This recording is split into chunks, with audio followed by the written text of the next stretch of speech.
तुम खुशकिस्मत रहे भगत कि 1931 में शहीद आजम कहलाकर चले गए। बट्टू ये कैसी बातें कर रहा है यारा? हमने मौत को एक मकसद के लिए चुना था, खुशकिस्मती के लिए नहीं। और मुझे काला पानी की सजा मिली। सोचा था 15 साल तक जेल में रहने के बाद जब आजाद मुल्क में लौटूंगा तो वो सपना जी सकूंगा जिसके लिए हम लड़े थे। पर मैंने क्या देखा?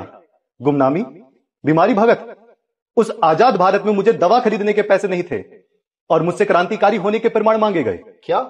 हाँ, मैं आजादी के बाद भी 18 सालों तक जिंदा रहा, यह देखने के लिए कि जिस व्यवस्था को हम बदलना चाहते थे वो बस चेहरे बदलकर और मजबूत हो गई।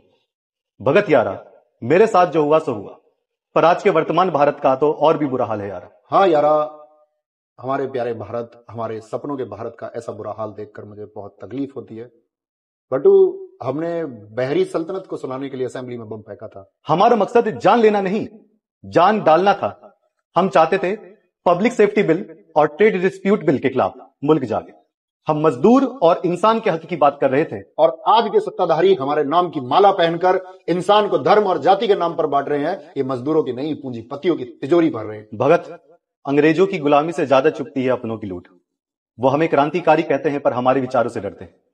वो भी क्या दिन थे जब हम अपने विचारों को रखते थे, वे अखबारों और मीडिया के माध्यम से नौजवानों तक पहुंचते थे, जिससे नौजवान अंग्रेजों से लड़ने को प्रेरित होते थे।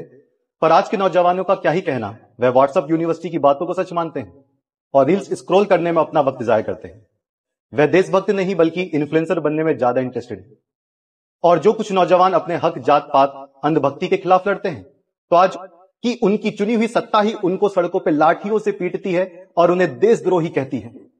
और उनकी आज की मीडिया जो लोकतंत्र का चौथा स्तंभ होने का राग गाती है, वही मीडिया सत्ता के नेताओं की चाटुकारिता करती है। क्या कर सकते हैं यारा? अगर मैं जिंदा होता आज के भारत में तो शायद यही सोचता कि मैंने 23 साल की उम्र में जिस भारत के भविष्य के लिए शहीदी को चुना, न जाने वो भारत किस अंधकार में भविष्य की ओर बढ़ रहा है।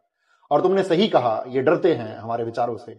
ये डरते हैं कि अगर इन्होंने हमारे विचारों को अपना लिया तो यह अंधभक्ति करना छोड़ देंगे और सवाल पूछना शुरू कर देंगे। और जिस दिन इस मुल्क ने सवाल पूछना शुरू कर दिया, उस दिन सत्ताधारियों की बनाई नफरत की सल्तनत ताश के पत्तों की तरह ढह जाएगी। हमने असेंबली को बहरा कहा था भगत, पर आज तो पूरा मुल्क अंधा बना दिया गया है।